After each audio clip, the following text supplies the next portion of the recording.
ఆదికాండము 14వ అధ్యాయము 19వ వచనం, 15వ అధ్యాయం 1వ వచనం చదువుకుందాం. 14వ అధ్యాయంలో 3 రకాలైన యుద్ధాలు మనం చూస్తూ వచ్చాం. 3 రకాలైన యుద్ధాలు. మొదటి యుద్ధము శత్రువు చేసిన యుద్ధము, 1వ వచనం నుండి 12వ వచనం వరకు. రెండవ యుద్ధం 12వ వచనం నుండి 17 వరకు ఆ శత్రువుతో అబ్రహాము చేసిన శారీరకమైన యుద్ధము. నెక్స్ట్ 3వ యుద్ధం ఏంటి? 17వ వచనం నుండి 24వ వచనం వరకు ఆత్మ సంబంధమైన యుద్ధము. 14వ వచనంలో తన ఇంట పుట్టి అలవర్చబడిన 312 మండుగురిని వెంటబెట్టుకొని తన ఎదుటికి వచ్చిన రాజులందరినీ జయించాడు. ఎంతమందిని వెంట పెట్టుకున్నాడు అబ్రహాము? 318 మందిని. వారు మనుషులు అని కాదు కానీ ఆ నంబర్ ని 318 మంది in Hebrew, he armed and he trained his servants and he gathered them and he lined them up. వారిని పంక్తులుగా తీర్చి తన ఇంట్లో పుట్టిన దాసులను యుద్ధ నేర్పరులుగా తెచ్చుకొని వాళ్ళని తీసుకొని పోయాడు పెద్ద యుద్ధాభ్యాసం కలిగిన రాజుల మీదకి యుద్ధం చేయడానికి. అబ్రహాముకి బలిపీఠాలు కట్టమంటే సూపర్ గా కడతాడు. అబ్రహాముకి ఆరాధన చేయమంటే అస్సలు చాలా ఆశ్చర్యంగా చేస్తాడు. కానీ అబ్రహాము కూడా యుద్ధం చేస్తాడా? అప్పటికి అబ్రహాము వయసు 75+. ఇంకా చెప్పాలంటే 80+ చేసుకోవచ్చు. 80 సంవత్సరాల పై చిలుకే అనుకోవచ్చు.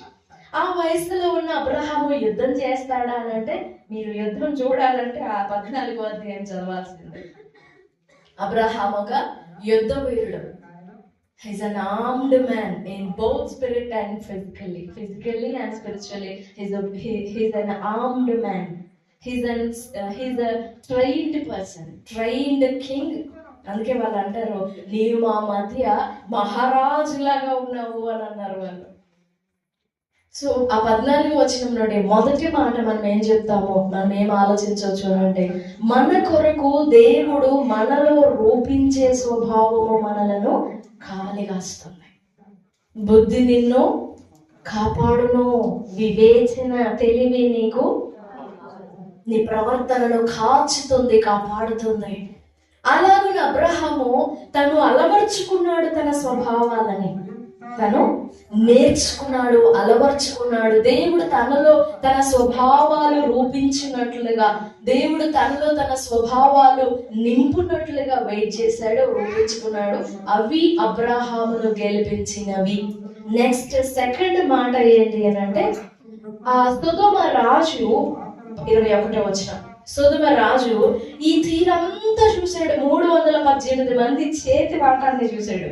వాళ్ళ జ్ఞానం కానీ, వాళ్ళ క్విక్నెస్ కానీ, వాళ్ళ చురుకు కానీ, వాళ్ళ తెలివి కానీ, వారు తమ యజమానునికి లోబడడం కానీ, ఇదంతా చూసినప్పుడు కుళ్ళు పుట్టింది అంటారు సొదొమరాజు. ఏం పుట్టింది? కుళ్ళు పుట్టి, అబ్రహమా, రాజు అయిన అబ్రహమా, నాయకుడు అయిన అబ్రహమా, నేనెంత ఆస్తి సంపాదించానో మొత్తం అసలు పూర్తిగా నీ చేతుల్లో పెట్టేస్తా. నువ్వు నాకేమి ఇవ్వద్దు, నీ దగ్గర ఉన్నారు మనుషులు, వాళ్ళని మాత్రం నాకు ఇచ్చేసాడు. నాకున్నదంతా నూలు పోగు కూడా వద్దు, నాకు నూలు పోగుతో సహా తీసుకెళ్ళిపో, చెప్పుల వారుతో సహా తీసుకెళ్ళిపో నువ్వు, కానీ నీ దగ్గర ఉన్నారు చూసావా, ఆర్మ్డ్ అండ్ ట్రైన్డ్ పీపుల్, వాళ్ళని నాకు ఇచ్చేసాయి. ఇస్తాడు అబ్రహాము? నెవర్. నూలు పోగు కూడా వద్దు నాకు, నీ చెప్పుల వారు కూడా వద్దు నాకు, నా జనులు నాతోనే ఉంటారు. People are the characters. People are what are they? People are the characters. అబ్రహాము ప్రజలు, అబ్రహాము అలవర్చుకున్న స్వభావాలు. అర్థం అవడం కష్టం, జాగ్రత్తగా అర్థం చేసుకోండి. అండ్ ఆ తరువాత అబ్రహాము గెలిచి వచ్చిన తరువాత ఇద్దరు ఎదుర్కొన్నారు. ఒక సొదొమరాజు వచ్చాడు, నీ మనుషులను నాకు ఇచ్చి ఆస్తిని తీసుకో అన్నాడు. మరొక ఆయన వచ్చాడు, పై వచ్చిన 19 మనం చదివాము ఇప్పుడు. ఆయన 18 షాలేము రాజైన మెల్కీసెదెకు రొట్టెను ద్రాక్ష రసమును తీసుకొని వచ్చాడు. ఆయన సర్వోన్నతుడగు దేవునికి యాజకుడు. ఆయన ఇలా రెండు చేతులు అబ్రహాము వైపు ఎత్తి దేవుని వైపు చూస్తూ, పరలోకం వైపు చూస్తూ దీవిస్తున్నాడు. ఆకాశమునకును భూమికిని సృష్టికర్తయును సర్వోన్నతుడునైన దేవుని వలన అబ్రాము ఆశీర్వదింపబడును గాక. ఆ మాట దీవించినప్పుడు అబ్రాహాంకి అది అర్థమైందో లేదో తెలియదు, కానీ క్రింద పరిస్థితులు చూసినప్పుడు అర్థం కాలేదని అనిపిస్తుంది. ఆకాశానికి భూమికి సృష్టికర్త సర్వోన్నతుడైన దేవుని ఆశీర్వాదం నీ మీదకి వస్తుంది అని అంటే he just laughed it off. మనం నవ్వేస్తామేమో, వాళ్ళకి వెళ్ళినప్పుడు కదా అని నవ్వేస్తామేమో, అలా నవ్వుంటాడు అబ్రహాం. కానీ మధ్యాహ్నం మనం చెప్పుకున్నాం కదా, మన స్వభావమును దేవుడు మనలను, మన క్రియలను, మన స్వభావాలను గెలిచినప్పుడు, యాకోబు జీవితం నుండి ధ్యానం చేశాం. యాకోబును దేవుడు గెలవలేకుండా చూసి తొడ మీద ఒక్క స్ట్రైక్ ఇచ్చాడు. వెంటనే యాకోబు లోబడిపోయాడు. లోబడి తన చిత్తాన్ని, తన ఆలోచనల్ని, తన జ్ఞానాన్ని, తన బుద్ధిని, తన తలంపులని, తన సర్వాన్ని పూర్తిగా దేవునికి వదిలిపెట్టేశాడు. ఇప్పుడు తన చిత్తమంతటిని, తన అబద్ధాలని, తన అపవిత్రతని, తన అవిధేయతని, తన అవిశ్వాసాన్ని అన్నిటినీ దేవుడు గెలిచేశాడు. గెలిచి ఇప్పుడు అడిగాడు, నీ పేరేంటో చెప్పు ఒక్కసారి. ఏదేదో చెప్పుకుంటూ వచ్చావే, ఒక్కసారి నీ పేరు చెప్పు ఇంకా చూద్దాం అన్నట్లుగా దేవుడు అడిగితే అప్పుడు చెప్తాడు యథార్థంగా, నా పేరు ఏషావా యాకోబా. దేవుని దర్శనం, దేవుని చెయ్యి పడిన తర్వాతే, ఆ చెయ్యి పడడం అంటే అది గాయపరచడం కావచ్చు, నిన్ను శిక్షించడం కావచ్చు, నిన్ను పలానా త్రోవలో మార్గంలో నడిపించడం కావచ్చు. ఏదైనా దేవుడు నిన్ను స్ట్రైక్ చేసినప్పుడు, స్మార్ట్ చేసినప్పుడు, you will come to the real knowledge, you will come to the real understanding. అప్పుడు వస్తుంది గ్రహింపు. అప్పుడు దేవుడు నిన్ను గెలుచున్నట్లుగా దేవునికి మనల్ని మనం అప్పగించుకుంటాం. నీవు అప్పగించుకుంటాం.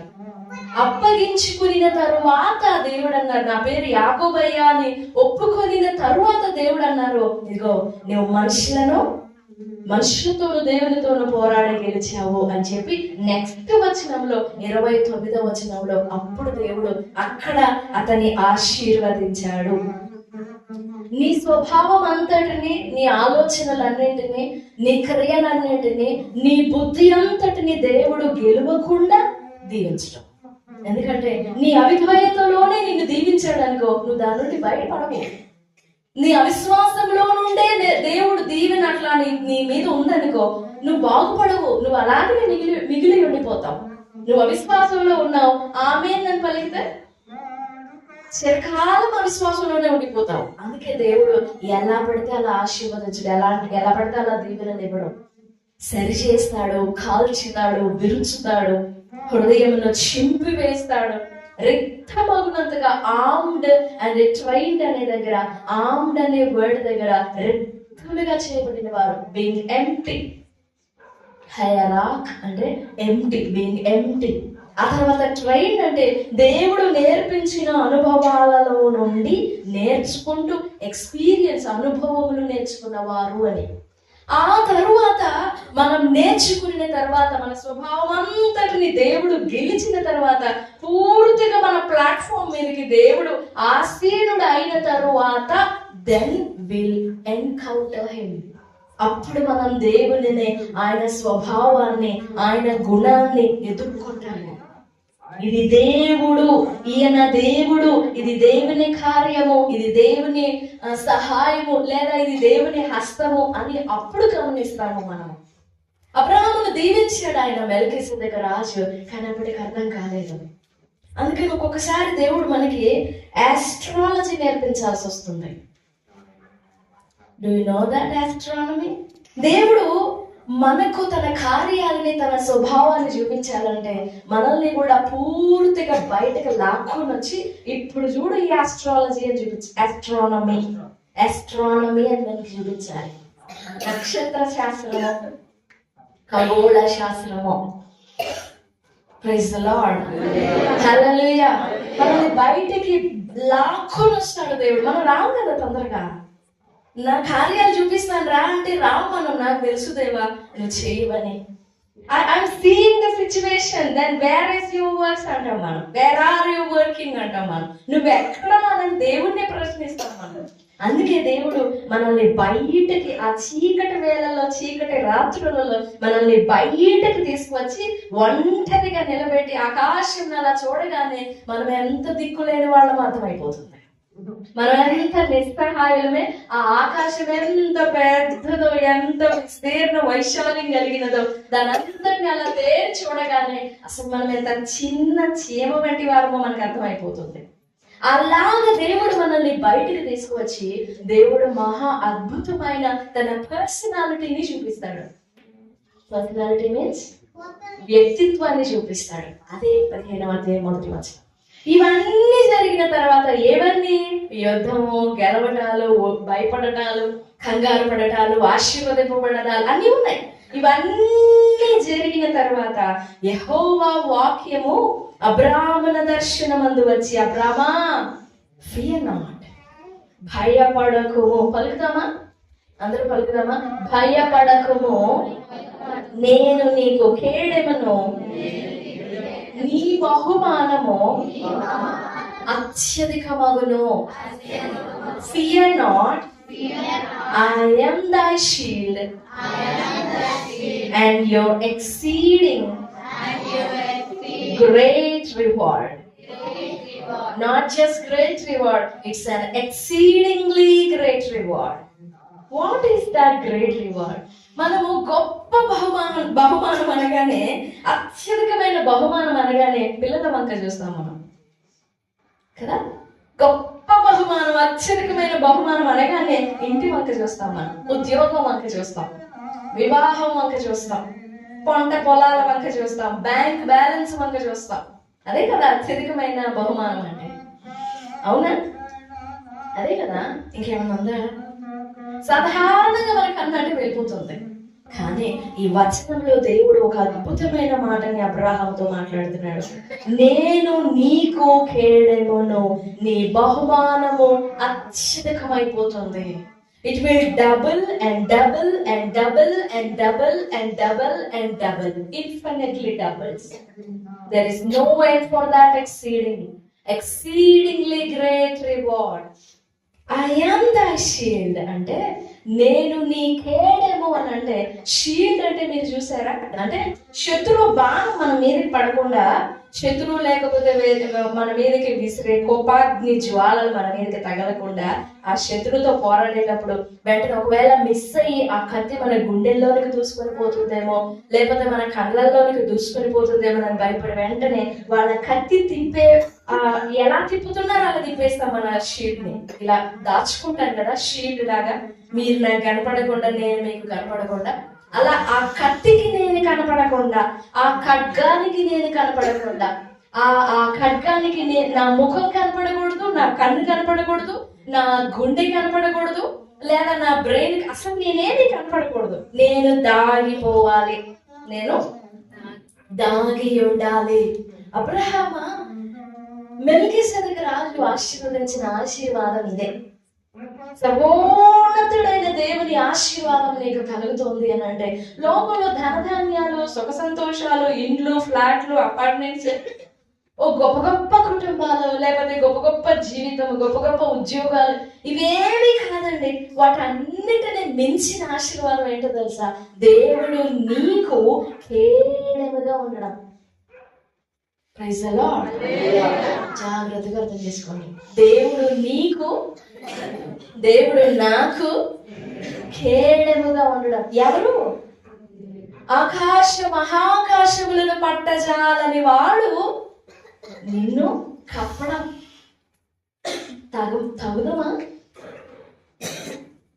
తగుదుమా? దేవుని దక్షిణ హస్తము, నీతి అయిన దక్షిణ హస్తం మనల్ని ఆదుకుంటుంది అనగానే మనము చాలా ఎక్స్పెక్ట్ చేస్తాం. దేవుని హస్తం అలాగుంటుంది, పెద్ద చేయిలాగా ఉంటుంది. నాదైతే చిన్న చేయి కదా, దేవుని హస్తం పెద్దగా ఉంటుంది అనుకుంటాం. నో, దేవుని బలమైన హస్తము ఆయన గాయపడిన హస్తమే. గాయములు నొందిన హస్తము కంటే గొప్పది ఇంకొకటి లేదు. నీ కొరకు, నీ జీవితం కొరకు, నీ దోషముల కొరకు, నీ బలహీనతల కొరకు, నీ అవిశ్వాస అవిధేయతల కొరకు, నీ అపవిత్రత కొరకు, నీ నీ నీ చేతగానితనము కొరకు, నీ నిరీక్షణ లేని మనస్సు కొరకు దేవుడు గాయపడినాడే. యేసు ప్రభు వారు సిలువలో గాయపడినాడే. ఆ గాయములకు మించిన రివార్డ్ ఇంకొకటి లేదండి. ఆ గాయానికి మించిన కేడం ఇంకొకటి లేదు. యేసు ప్రభు వారే నిన్ను పొడవాల్సిన ఖడ్గాన్ని, నిన్ను చీల్చివేయాల్సిన ఖడ్గాన్ని, నీ గుండెల్లో దూసుకొని పోవాల్సిన ఖడ్గాన్ని ఆయన అలా చేయి పెట్టి ఆయన అలా కప్పేశాడు నిన్ను. నీకు తగల్లా, ఆయనకి తగిలింది. మనకి తగలదు. నీకు అర్థం కావట్లేదేమో అబ్రహాము, నేను నిన్ను ఇట్లా కప్పుతాను, నేను వాడను సర్వశక్తిమంతుడగు నేను, సర్వోన్నతుడగు నేను ఇలా కప్పేస్తాను. The very me, I myself will protect you, I myself will cover you. అది మన అనుదిన జీవితంలో, మన వ్యక్తిగత జీవితంలో దాన్ని రియల్ గా అనుభవించడం కష్టమే. కానీ దేవుడు మన రివార్డ్, నీ బహుమానం అత్యధికమైపోతుంది అని అంటే, డబల్ అయిపోతుంది అని అంటే, నేను ఉన్నవాడని చెప్పాను కదా, నేను ఉన్నవాడను. ఎల్లప్పుడు, ప్రతి నిమిషం, ప్రతి క్షణం నిన్న నా కప్పే ఉంచుతాను. నా కౌగిలిలో నుండి నువ్వు పోలేవు. నా కౌగిలిలో నుండి నిన్నెవడైనా పట్టుకోవడం చేత కాదు. నా చేతిలో నుండి ఎవడును వాటిని అపహరింపలేడు. No one can dare. క్రీస్తుతో కూడా మన జీవం దాచబడి ఉందండి. ఎవరండి మన జీవాన్ని పట్టుకునేది? Who has that much dare? నీ ప్రాణం పట్టుకునేది ఎవరు? నీ జీవం పట్టుకునేది ఎవరు? నీ కొరకు ప్రాణం పెట్టినప్పుడే, నీ కొరకు ఆయన సర్వం ధారపోసినప్పుడే, your life is in his hands. He's covering you with his blood. తన రక్తముతో, తన ఆత్మతో తననే తాను కప్పేస్తున్నాడు. కోడి తన పిల్లల్ని ఎంత జాగ్రత్త కప్పుతుందో తెలుసా? చూసారు మీరు? కోడి తన పిల్లల్ని ఎలా కప్పుతుంది? చూడడానికి అదేమో చిన్నలాగా కనపడుతుంది, కానీ శత్రువు రాగానది పెద్దగా తన రెక్కలన్నీ విప్పేసి అలా కప్పేస్తుంది. అబ్రహామా, నేను నిన్ను అలా కప్పుతాను, నువ్వు ఎందుకు భయపడుతున్నావు? That is the word. That is the prophecy for Abraham. Wherever you go, నువ్వు ఎక్కడికైనా వెళ్ళు, నువ్వేమైనా చెయ్యి, నేను నిన్ను ఆదుకుంటూనే ఉన్నాను. అది ఆయన బలమైన హస్తం.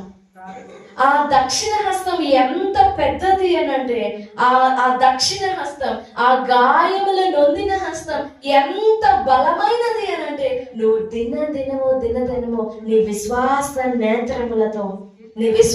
నేత్రములతో నువ్వెంత చూడగలవో ఆ హస్తం అంత పెద్దదిగా ఉంటుంది. నువ్వు ఇంతే చూడగలవా?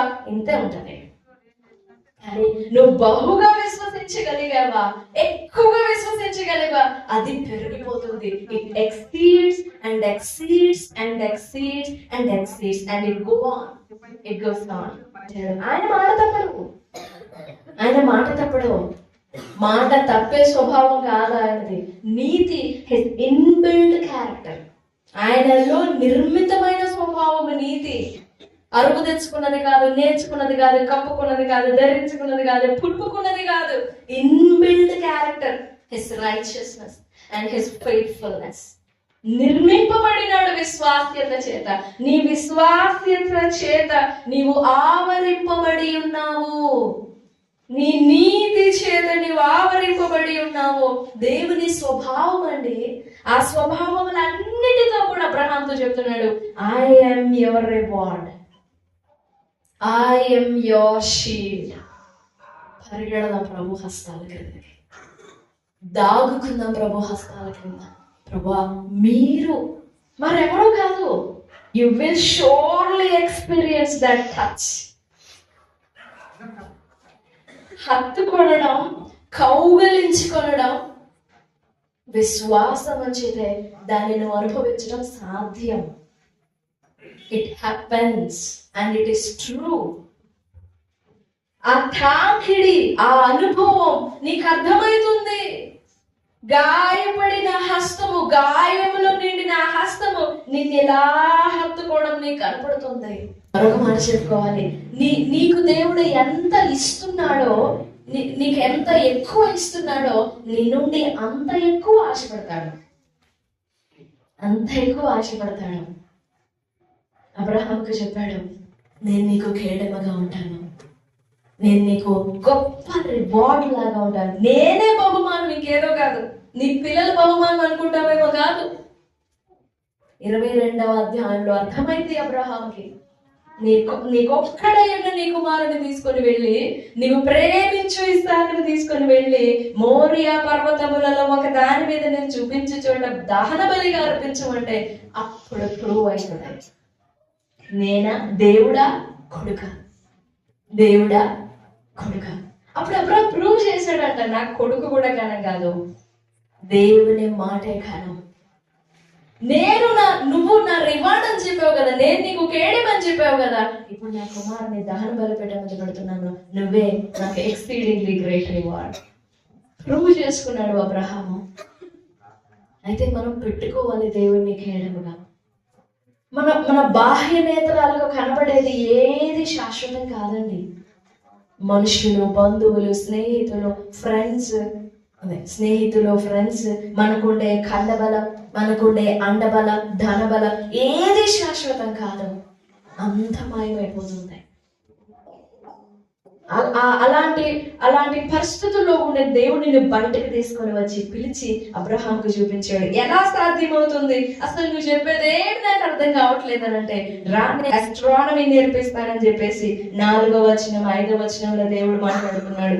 యెహోవా వాక్యం అతని యొద్దకు వచ్చి, ఇతడు నీకు వారసుడు కాడు, నువ్వు అనుకుంటున్నానే నీ జ్ఞానంతో, అది నీది కాదు, అది కాదు నీ సొంతం, నీకు ఇదే నా జీవితం, నీకు ఇదే నా లైఫ్ అనుకుంటున్నావే, that's not your life and that's not my promise. అది కాదు నా వాగ్దానం, అది కాదు నా దీవెన.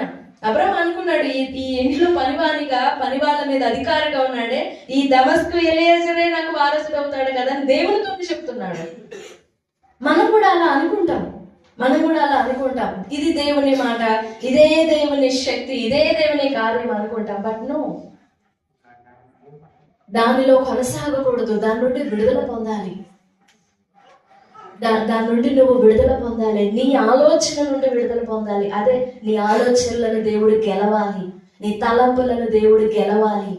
గెలిచినప్పుడు నీ గర్భవాసమున పుట్టబోవచ్చిన వాడు నీకు వారసుడవుతాడు. This is your promise. పనివాళ్ళు కాదు, నీ గర్భవాసమునే పుడతాడు, అతడు నీకు వారసుడవుతాడు. నమ్మువా? బయటికి రానని చెప్పేసి అబ్రహాము నా రాత్రి వేళ బయటికి తీసుకువెళ్ళి, రాత్రి పూట కదా చుక్కలు నక్షత్రాలు కనపడతాయి, ఆ టైంలో బయటకు తెలిసి, నువ్వు నమ్మట్లేదు కదా, నీకు అర్థం కావట్లేదు కదా, ఒక్కసారి నీ కళ్ళు పైకెత్తి చూడండి. ఒకసారి కన్నులెత్తి చూడాలండి, అది దేవుడు నేర్పాలి మనకి. అబ్రహాము కన్నులెత్తి చూసిన ప్రతిసారి దేవుడు తన వాగ్దానాలు కనపరుస్తూ వచ్చాడు. కన్నులెత్తి, నీ కన్నులెత్తి చూడు అన్నాడు. అక్కడ వచనం చూడండి, 5వ వచనం. ఆయన వెలుపలికి అతన్ని తీసుకొని వచ్చి, నీవు ఆకాశము వైపు తేరి చూచి నక్షత్రమును లెక్కించుటకు నీ చేతనైతదా? నీ చేతనైతే, if it is possible for you, నీ శక్తి, నీ శరీరం అనుకున్నావే, నీ చేతనైతే లెక్కించి నాతో ఆర్గ్యుమెంట్ చేయి. నీ చేతనైతే. బయటకు వచ్చాడు, మరి లెక్క పెట్టే ఉంటాడు మనలాగా. అనండి దేవా, wait and see, I count the stars కదా. మనం దేవుడితోనే ఆర్గ్యుమెంట్ చేస్తాం. ఆమె చేసింది చూసారా, బయాలజీ టీచ్ చేసింది యేసు ప్రభు గారి. 3 రోజులు అయితే వాసన వచ్చిందని తెలియదా ప్రభువా? మట్టి దేహం ఇది, వాసన వస్తుంది, నీకు తెలియదేమో, వాసన వస్తుంది. రాయి నేనే లేదామె, ఎవరామె? అదే మనం బయాలజీ నేర్పింపు ప్రయత్నిస్తాం దేవునికి. ఎవరికి? మట్టి నుండి బొమ్మను తీసుకొని జీవవాయువును ఒక నరుడగునట్లుగా జీవాత్మను నింపాడే, ఆయనకు నేర్పిస్తాం. మనం ఆస్ట్రానమీ నేర్పిస్తాం, బయాలజీ నేర్పిస్తాం, జువాలజీ నేర్పిస్తాం, కెమిస్ట్రీ నేర్పిస్తాం, ఫిజిక్స్ నేర్పిస్తాం, మ్యాథ్స్ నేర్పిస్తాం. దేవా 5 రొట్టెలే ఉన్నాయి, ఇక్కడ అన్ని వేల మంది ఉన్నారు. You don't understand things Lord. నువ్వు ఈ భూ సంబంధం అయిన వాడు కాదు కదా, మనం ఇక్కడికి వచ్చిన వాడు కదా. 5 రొట్టెలు ఎంత మందికి సరిపడవు. మ్యాథ్స్ నేర్పిస్తాం దేవునికి. But he says 5 loaves are enough. Sit down and learn from me అంటాడు. నువ్వు నాకు నేర్పించేది మ్యాథ్స్. 5 and 2 fish enough. ఎప్పుడు కూడా మనం బయాలజీలో, కెమిస్ట్రీలో ఇలాంటివి దేవునికి నేర్పింపకూడదు. నువ్వు నమ్మినట్లయితే, నమ్మితే ఏం చూస్తావు? నీ తమ్ముడు బ్రతికి రావడం చూస్తావని చెప్పలేదు దేవుడు. మరి ఏం చెప్పాడు? నువ్వు నమ్మినట్లయితే దేవుని మహిమ చూస్తావు. If you dare believe and you surely will see the glory of the Lord. నీ చేతనైతే లెక్కించు అన్నాడు. వచ్చాడు బయటికి, మరి లెక్క పెట్టడానికి వచ్చాడో ఏమో. ట్రై చేశాడు. 5వ వచనం, నీ చేతనైతే లెక్కించమని చెప్పి అవన్నీ చూడు, అలాగ ఉంటుంది నీ సంతానం. మరి నవ్వాడో ఏం చేశాడో తెలియదు, కానీ ఎంత వచ్చినామో అబ్రహాము జీవితంలో ఒక గొప్ప స్టేట్మెంట్ ఇస్తుంది. చదవండి ఆ వచనాన్ని. 6వ వచనం, అతడు ఏది ఆ ఆకాశ నక్షత్ర సంఖ్యని కాదు. ఏం నమ్మాడు అబ్రహాము? అతడు యెహోవాను నమ్మెను. పలుకుదామా? అతడు యెహోవాను నమ్మెను. నెక్స్ట్, అది అతనికి రైచియస్నెస్. ఆ సంఖ్యను చూసి ఓకే చేస్తానులే దేవుడు, ఇంకా ఓకే నమ్మకం కుదిరింది, ఆ సంఖ్య ఎలాగో ఉంటుంది. అది చూసి నమ్మలేదు అబ్రహాము. ఆ సంఖ్యని కాదు, నక్షత్ర సంఖ్యని కాదు అబ్రహాము నమ్మింది. అందుకే వాక్యం స్పష్టంగా ఉంది అక్కడ, అతడు యెహోవాను నమ్మెను. సంఖ్యని కాదు, నక్షత్రాలని కాదు, అతడు యెహోవాను నమ్మెను. ఆయన అది అతనికి నీతిగా ఎంచెను. Praise the lord. సంఖ్యను చూడొద్దు మనం, శక్తిని చూడొద్దు మనం, పరిస్థితిని చూడొద్దు మనం, అస్సలు ఎలాంటి టైమ్స్ అని చూడొద్దు మనం. కాలం is in his hands, it's in his hand. కాలములు, సమయములు తండ్రి తన స్వాధీనంలో ఉంచుకున్నాడు. ఆ మాట చాలా బాగుంటుంది. తన స్వాధీనంలో. ఆగిపోమంటే ఆగిపోతుంది. సూర్యుడు నాకు యుద్ధం టైం అవుతుంది, కొంచెం అక్కడ వెయిట్ చేయనంటే ఆగిపోతుంది. చంద్రుడు నాకు లేట్ అవుతుంది, వెయిట్ చేయనంటే ఇట్ స్టాప్స్ దేర్, ఆగిపోతుంది. కాలం ఆగిపోతుందండి. ఆకాశ నక్షత్రాల్లాగా ఈ దమస్కు ఎలియాజరే కనపడుతున్నాడు. అసలు నా శరీరం మృతతుల్యం అయిపోయింది కదా, నాకు కనపడట్లేదు అనంటే, నో యు బిలీవ్ మీ. మనం ఎప్పుడు దేవునితో వాదించకూడదు. అపవాది మన హృదయంలో భయం తీసుకొచ్చి ఫస్ట్ మన మీద ఎలాగ ప్లాట్ఫామ్ రెడీ చేసుకుంటుంది అంటే ఆర్గ్యుమెంట్స్. నిజమా? అవునా? అలాగా అది ఎలాగవుతుంది? ఇక మన ఆర్గ్యుమెంట్ స్టార్ట్ అవుతుంది కదా. ప్లాట్ఫామ్ రెడీ చేసుకుంటుంది అపవాది. అవిధేయత, అవిశ్వాస, సందేహాలతో మనమే వేసేస్తాం సింహాసనం.